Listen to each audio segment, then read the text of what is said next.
Russian forces have planned ecocide and intend to blow up all the dams along the Malyy Kalchyk River in the Donetsk region.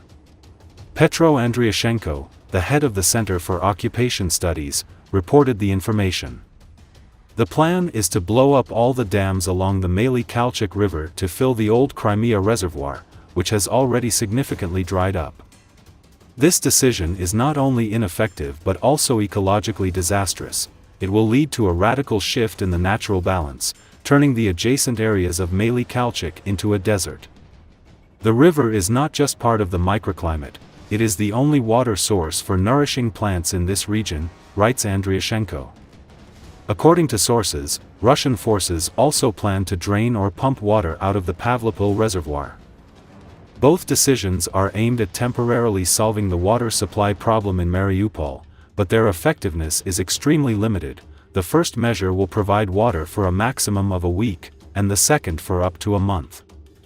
At the same time, these actions will not only fail to address the water shortage in the city but will also inevitably lead to a humanitarian catastrophe in Mariupol and irreversible ecological changes in the region. Given the scale and nature of the impact, these plans can be classified as a continuation of the policy of ecocide, wrote Petro Andriushchenko.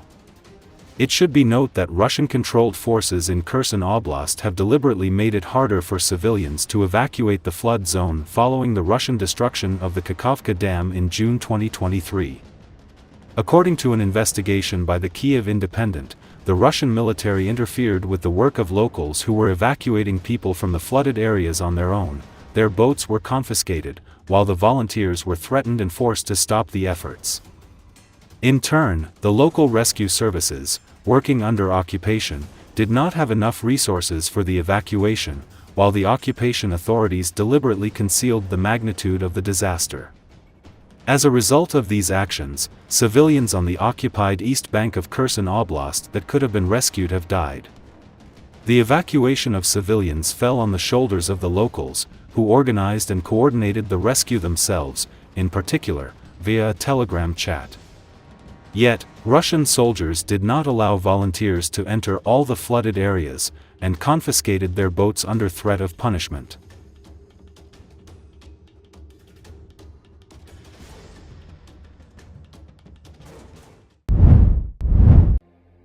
President Donald Trump says 25% tariffs on imports from Mexico and Canada will start Tuesday, sparking renewed fears of a North American trade war.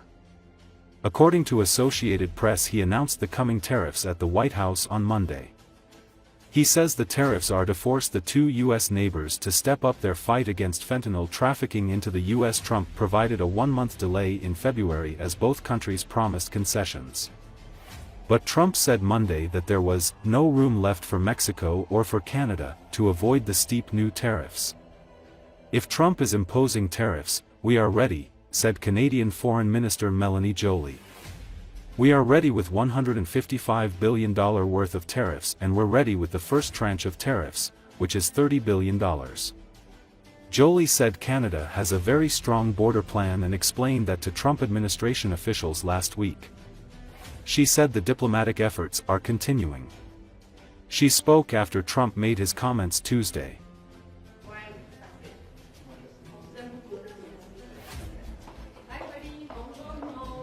So first and foremost, our efforts are still ongoing. We've been in contact with the Trump administration, and the Minister of Finance, Dominic LeBlanc, has been in contact with his counterpart, myself as well. And meanwhile also, the Ministers of Public Safety and Immigration met with Tom Homan, the border czar of Trump, on Friday. It was a positive meeting, and we have a very strong border plan. We've invested in it. It is working. We're doing it for ourselves. And of course, it is part of the ongoing conversations we're having with the Trump administration. Let's be clear. If Trump is imposing tariffs, we're ready. We are ready with $155 billion worth of tariffs, and we're ready with the first tranche of tariffs, which is $30 billion, which is already known. So we are ready, And of course, I'll have a conversation with the Prime Minister when he lands, because he's coming from London. And I'm going into a cabinet room right now to talk with my colleagues about the Canada-US relation and, of course, the tariffs. We've done the work. We are ready should the US decide to launch their trade war. We will be ready. We are not looking for this. We're not seeking this. But at the same time, let's all remember, when President Trump is talking about imposing tariffs, it must be linked to what's going on at the border, because he has an executive order that is linked to the fact that there is a national security crisis. And so we know that's not the case at the border. We know we have a good plan. We know that we've invested in it. We know that we've answered questions that the Trump administration had regarding our efforts. And so in that sense, based on that, we're having constructive conversations, but I've said it to you many, many times, there's a level of unpredictability and chaos that comes out of the Oval Office, and we will be dealing with it. British Prime Minister Keir Starmer stressed on Sunday he did not accept that the US was an unreliable ally. According to Associated Press, his comments came after the UK hosted talks with multiple world leaders on a way to end the war in Ukraine. The US has been a reliable ally to the UK for many, many decades and continues to be, Starmer told reporters after the meeting. There are no two countries as closely aligned as our two countries, and our defense, our security and intelligence is intertwined in a way no two other countries are, so it's an important and reliable ally for us, he added. Starmer said he had spoken to US President Donald Trump on Saturday before announcing Sunday that the UK, France, and Ukraine will work together to develop a plan to present to the US to stop the fighting in Ukraine. Starmer insisted any peace plan for Ukraine must have American security guarantees and said the plan is currently being developed on the basis that it will have US backing. Well, first, in relation to last Friday, nobody wanted to see what happened last Friday, but I do not accept that the US is an unreliable ally. The US has been a reliable ally to the UK for many, many decades and continues to be.